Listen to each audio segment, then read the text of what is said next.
Você já se sentiu completamente incapaz para uma missão que Deus lhe concedeu? Graça e paz aprofundados, que é Luiz Carvalho, nós vamos falar hoje sobre um líder que não se achava nada capaz, mas foi levantado por Deus e fez coisas inigualáveis. Nós vamos falar de Juízes 6 e a história de Gideão.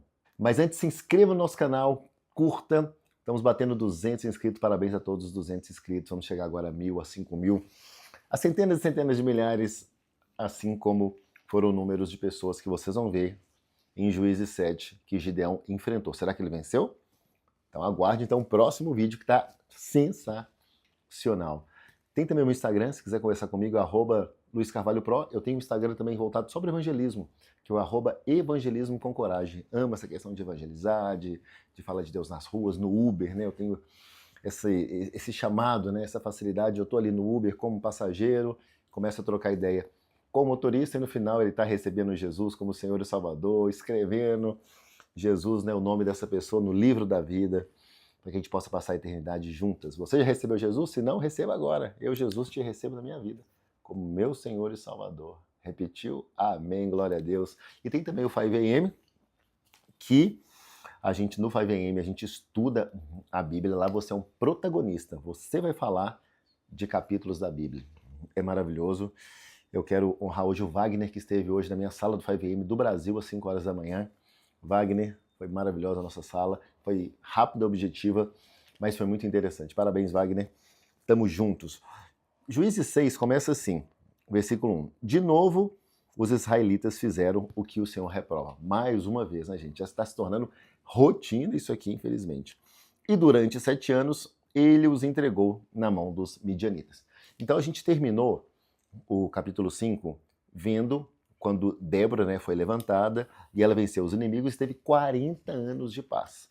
Aí passou 40 anos, infelizmente não é uma coisa que deveria ser, mas gerou o quê? Acomodação, esquecimento do povo. Aí vem, né, o contágio, né, a contaminação com outros povos, começa a idolatrar outros deuses, né, Baal principalmente, e aí é aquilo que Deus reprova. Deus não gosta disso, ele reprova completamente. E aí 7 anos de opressão, os midianitas dominaram Israel, então eles ficavam até sem comida, eles pegavam as comidas dos israelenses, e eles sofreram muito. Versículo 6 diz assim, por causa de Midian, Israel empobreceu tanto que os israelitas clamaram por socorro. Aí tem esse ciclo também, né? Muita opressão, depois de uma prática de pecado, aí a nação começa a clamar, e Deus é fiel. Deus é fiel, e aqui, versículo 27, ele diz assim, aí quando os israelitas clamaram ao Senhor por causa de Midian, né, que é a terra dos midianitas, o Senhor lhes enviou um profeta e disse, assim diz o Senhor, o Deus de Israel, tirei vocês do Egito, da terra da escravidão. Eu os livrei do poder do Egito e das mãos de todos os seus opressores. Expulsei-os e dei a vocês a terra deles. E também disse a vocês, eu sou o Senhor, o seu Deus. Não adore os deuses dos amorreus, em cuja terra vivem. Mas vocês não me deram ouvidos. Aí veio o anjo do Senhor, sentou-se sobre uma árvore e conversou com Gideão.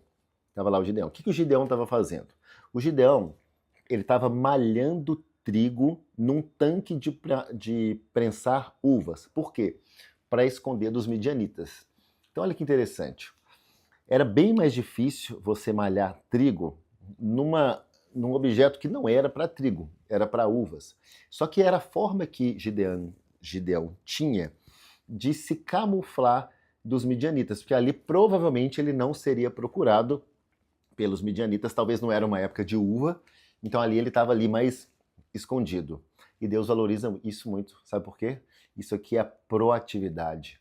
Gideão mostrou um cara focado na solução, mostrou ser uma pessoa focada em fazer acontecer. E aí o anjo do Senhor, logo depois da Bíblia mostrar essa atitude aqui proativa, essa atitude aqui focada na solução, corajosa de Gideão, o anjo do Senhor diz assim, o Senhor está com você, viu? Poderoso guerreiro. Aí o Gideão, Senhor, mas se o Senhor está conosco, por que está acontecendo essas coisas? Olha que interessante essa pergunta. Gideão era um judeu que há 7 anos estava sendo massacrado pelos midianitas, por causa do pecado. E aí ele perguntou para o Senhor, mas Senhor, mas por que isso está acontecendo? Gideão, talvez naquele momento, não tinha essa consciência. Não, nós pecamos, adoramos deuses errados e por isso o Senhor está fazendo isso com a gente. Não, muitas vezes ele não tinha essa consciência tão clara naquele momento. Aí Deus, em vez de entrar nessa conversa, nessa conversinha de passado, de apontar erro, olha como é que Deus é sábio, né? Aí perguntou assim, Senhor, por que aconteceu isso tudo? Onde estão todas as suas maravilhas que os nossos pais nos contam, Senhor, quando dizem, não foi o Senhor que nos tirou do Egito, mas agora o Senhor nos abandonou e nos entregou nas mãos de Midian. Aí o Senhor se voltou para ele e disse, né, então, ou seja, em vez do Senhor agora voltar no passado, ficar contando história, falou assim, ó, com a força que você tem, vá libertar Israel das mãos de Midian. Não sou eu que estou enviando? Então o que o Senhor fez? Ele já foi para o futuro, ele já foi para a solução, ele já foi para a parte prática. E ele o quê? Ele trouxe uma identidade para Gideão. Você é forte, porque é com a força que você tem. Então ele deu uma identidade e deu uma ação. Deus é um Deus de identidade. Deus não é um Deus de colocar defeitos. Deus não é um Deus que te desmoraliza. Deus é um Deus que foca nas suas qualidades e gosta quando a gente faz.